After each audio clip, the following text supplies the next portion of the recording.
Hello everyone, good morning to all. Welcome to UGC NET paper 1 series. UGC NET paper 1 series में हम question and answers कर रहे थे और आज से हम क्या है यूनिट 2 स्टार्ट करेंगे, जो कि हमारी यूनिट है रिसर्च एप्टीट्यूड। रिसर्च एप्टीट्यूड हमने UGC NET पेपर 1 की सीरीज जो थी उसमें कंप्लीट करा दिया था। यहाँ पर हम ओनली क्या है इम्पोर्टेंट क्वेश्चंस देखेंगे किसके, रिसर्च एप्टीट्यूड के। तो चलिए आज का लेक्चर स्टार्ट करते हैं। तो हमारा आज का पहला क्वेश्चन है रिसर्च क्या है, what is research. Research is a purposeful systematic activity या फिर conducted for purely academic purpose. यहाँ पर देखिए प्योरली शब्द लिखा है कि सिर्फ एकेडमिक पर्पस के लिए ही होती है। Conducted to answer questions about practical issues, जो प्रैक्टिकल इश्यूज होते हैं उनके क्वेश्चन के आंसर देने के लिए, या फिर a random unplanned process of discovery. ये क्या होता है, एक रैंडम या बिना किसी प्लान के एक प्रोसेस होता है जो खोज करता है। तो इसमें करेक्ट आंसर क्या है, option A. Option A is the correct answer. क्यों है, एक पर्पसफुल होता है, इस रिसर्च का कोई ना कोई पर्पस जरूर होता है। रिसर्च क्यों करते हैं हम, उसके पीछे क्या पर्पस है। देन सिस्टमेटिक होती है, इसमें क्या है, जब हम रिसर्च पढ़ा रहे थे उसमें स्टेप्स बताए थे कि कितने स्टेप्स में रिसर्च होती है, कौन सा स्टेप कहाँ होता है, मेथडोलॉजी क्या है, रिव्यू ऑफ लिटरेचर क्या है, कैसे थीसिस लिखते हैं। तो ये सब हमने स्टेप्स में बताया था। तो ये एक सिस्टमेटिक एक्टिविटी है, सिस्टम से चलती है। अब पहले क्या है, किसी प्रॉब्लम को आप सर्च करोगे कि आप कोई प्रॉब्लम है, देन उसके बाद फिर उस पर हाइपोथेसिस वगैरह बनाओगे। तो ये एक सिस्टमेटिक एक्टिविटी है क्या, रिसर्च। तो यहाँ पर हम ज़्यादा डिटेल में नहीं करेंगे, सिर्फ एक डिफाइन ले लेते हैं किसकी, क्रैसवेल की। तो क्रैसवेल ने बोला है research is a process of steps.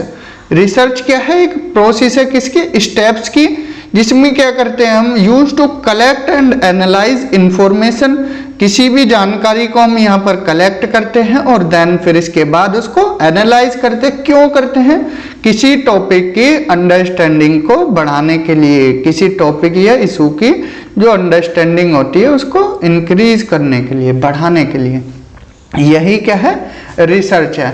Simple शब्दों में बोला जाए तो किसी भी क्वेश्चन का आंसर देने को रिसर्च कहते हैं, या किसी भी प्रॉब्लम के सॉल्यूशन को क्या बोलते हैं, रिसर्च।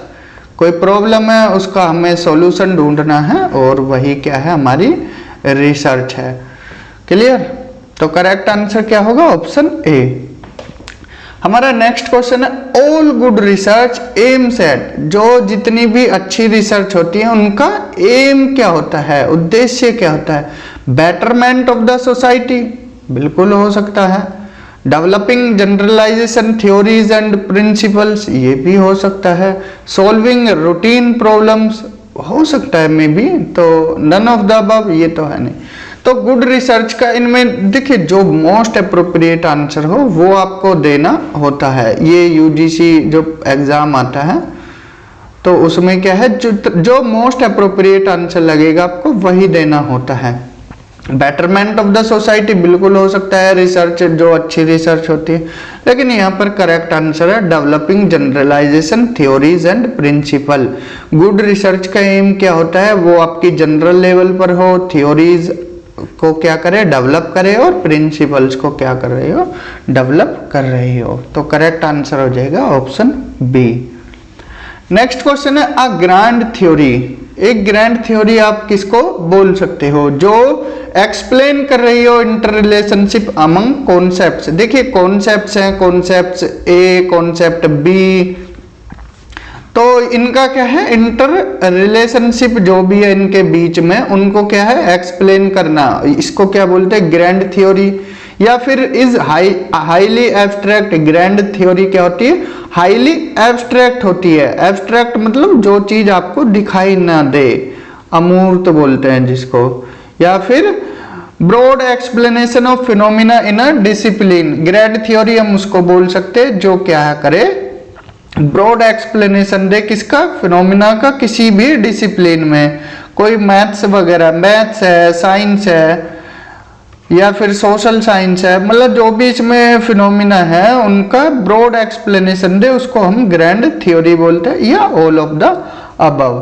तो इसका करेक्ट आंसर क्या हो सकता है? ए हो सकता है, बी, सी या फिर डी। तो इसका करेक्ट आंसर होगा ऑप्शन सी, जो क्या है ब्रॉड एक्सप्लेनेशन दे किसी फिनोमिना का किसी भी डिसिप्लिन में।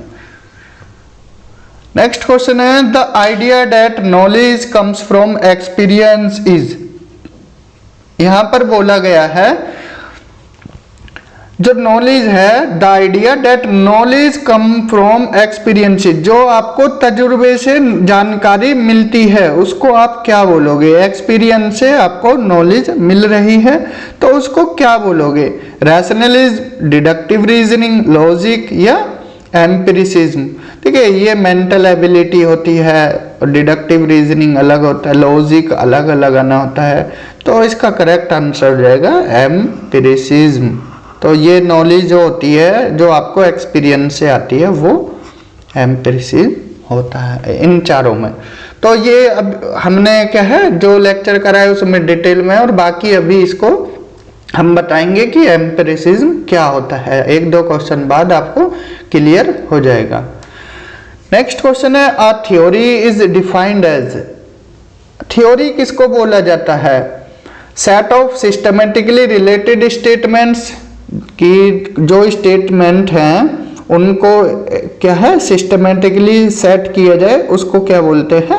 थ्योरी बोलते हैं। या फिर लॉ लाइक जनरलाइजेशन, जो कोई नियम होते हैं, लॉ होते हैं, मतलब जनरल लेवल पर, उनको क्या है थ्योरी बोला जाता है। तो इसमें करेक्ट आंसर क्या होगा? बोथ ए एंड बी या फिर नन ऑफ द अबव। तो इसका करेक्ट आंसर हो जाएगा ऑप्शन सी। इसमें क्या है set of systematically related statements को भी आप क्या थ्योरी बोल सकते हो, और लॉ लाइक जनरलाइजेशन को भी आप थ्योरी बोल सकते हो। तो करेक्ट आंसर हो जाएगा ऑप्शन सी। नेक्स्ट क्वेश्चन है एपिस्टेमोलॉजी रेफर्स टू। एपिस्टेमोलॉजी आप किसको बोलते हो? A term specifically used in the social science, वो टर्म जो किसमें सोशल साइंस में यूज की जाती हो। या a term use to study the types of disease, types of disease को क्या है जिसको स्टडी की जाए उसको एपिस्टेमोलॉजी बोलते हैं। या acceptable level of knowledge in a field of study, यहाँ पर क्या है acceptable level of knowledge in a field of study. तो ये क्या है एपिस्टेमोलॉजी या a type of intervening technique. तो इनमें क्या है करेक्ट आंसर कौन सा हो सकता है? तो सिक्स्थ का हमारा करेक्ट आंसर होगा ऑप्शन सी। यहाँ पर क्या है नॉलेज जो है, नॉलेज के थ्रू या कोई भी आप एक्सेप्ट कर रहे हो नॉलेज को, तो वो एपिस्टेमोलॉजी हो जाएगा। तो देखिए यहाँ पर हम एपिस्टेमोलॉजी और एम्पिरिसिज्म, जो अभी एम्पिरिसिज्म थर्ड फोर्थ क्वेश्चन में आया था ये, कि ये होते क्या हैं, तो यहाँ पर हम देख लेते हैं एपिस्टेमोलॉजी और एम्पिरिसिज्म को। ठीक है, एपिस्टेमोलॉजी क्या होता है? Study of knowledge.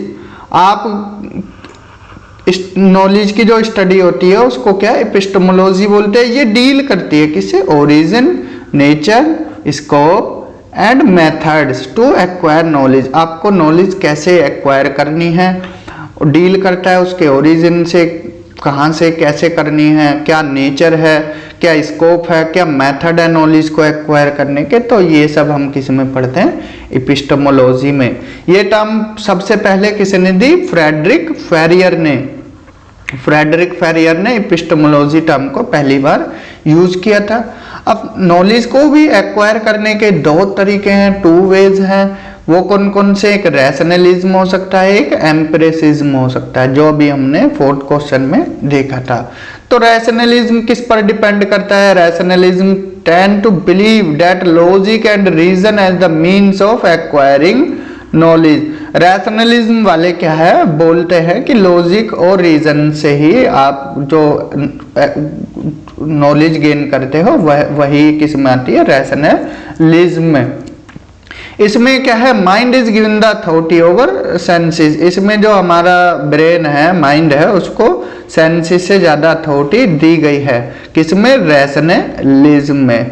किससे? सेंसेस से। जो हमारे 5 सेंसेस होते हैं उनसे ज़्यादा क्या है अथॉरिटी दी है माइंड को। This is basically a prior use of logic and reason come first to conclude something before experience. तो एक्सपीरियंस से पहले इन्होंने क्या है जो रीजन है लॉजिक है उन सबको रखा है, और ये किससे एसोसिएट होता है, डिडक्शन से। इंडक्टिव डिडक्टिव हमने काफ़ी डिटेल में कराई थी रिसर्च, तो आप उनको देख सकते हो। एम्पिरिसिज्म में क्या है, इस पर सेंसिस पर फोकस किया जाता है। Empiricist claim that sensing experience is the ultimate starting point for our knowledge. तो यहाँ पर जो हमारे 5 सेंसेस हैं उनको क्या है अथॉरिटी दी गई है। यहाँ पर बोला गया है एम्पिरिसिज्म में जो सेंसेस होते हैं वो ज़्यादा अथॉरिटी रखते हैं किससे, माइंड से। The senses give us all our raw data about the world, and without this raw material there would be no knowledge at all. This is termed as a pure theory. It is related to induction. ये induction से related होती है और rationalism deduction से। देखिए आपने यहाँ पर क्या है, पेड़ है कोई, अब ये कोई इंसान है तो इसने क्या है इस पेड़ को देखा बस। अब देख के ये इसके बारे में सोचेगा, ठीक है, ये पेड़ कैसा है, पत्तियां कैसी हैं, और यहाँ पर स्टेम कैसा है, तो किस तरह का पौधा है। तो अगर पहले इसने देखा तो ये क्या है अपनी आइज का प्रयोग किया, तो ये क्या है एम्पिरिसिज्म में आ जाएगा। अब 5 सेंसेस में से एक सेंस जो आई है हमारी उसका यूज कर रहा है, देन बाद में ही तो सोच रहा है। तो इनके अकॉर्डिंग तो एम्पिरिसिज्म वालों के होगा कि पहले सेंसेस का यूज हुआ देन माइंड का यूज हुआ। रैशनलिज्म वाले बोलते हैं कि जो कोई भी चीज है उसके पीछे लॉजिक और रीजन होता है, तभी आप नॉलेज को एक्वायर करते हो। तो इन्होंने क्या है माइंड को ज़्यादा अथॉरिटी दी, इन्होंने सेंसेस को। आई होप एपिस्टेमोलॉजी, रैशनलिज्म और एम्पिरिसिज्म यहाँ आपको क्लियर हो गया होगा।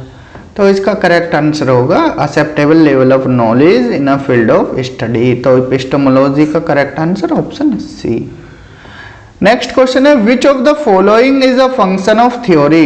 इसमें क्या है फंक्शन ऑफ थ्योरी पूछा, थ्योरी का फंक्शन। Integration and summarizing current knowledge, कि जो करंट नॉलेज है उसको इंटीग्रेट करना और समराइज करना, ये क्या है थ्योरी का फंक्शन है। मेकिंग प्रेडिक्शन बनाना या किसी फिनोमिना को एक्सप्लेन करना। तो करेक्ट आंसर क्या हो जाएगा इसका, option D all of the above. ये तीनों ही इसका फंक्शन है थ्योरी के। नेक्स्ट क्वेश्चन है मेटाफिजिक्स मीन्स। मेटाफिजिक्स हम किसको बोलते हैं, a branch of physics. Metaphysics क्या है, फिजिक्स की एक ब्रांच है। या फिर exploring the nature of ultimate reality, ये एक्सप्लोर करती है जो अल्टीमेट रियलिटी है नेचर की उसको। या फिजिक्स ऑफ मेटल्स, ये मेटल्स के बारे में पढ़ते हैं। या वेदर के बारे में, फिजिक्स ऑफ वेदर। तो करेक्ट आंसर क्या हो जाएगा, ऑप्शन बी। ये क्या है जो नेचर की अल्टीमेट रियलिटी है उसको एक्सप्लोर करता है, तो यही क्या है मेटाफिजिक्स है।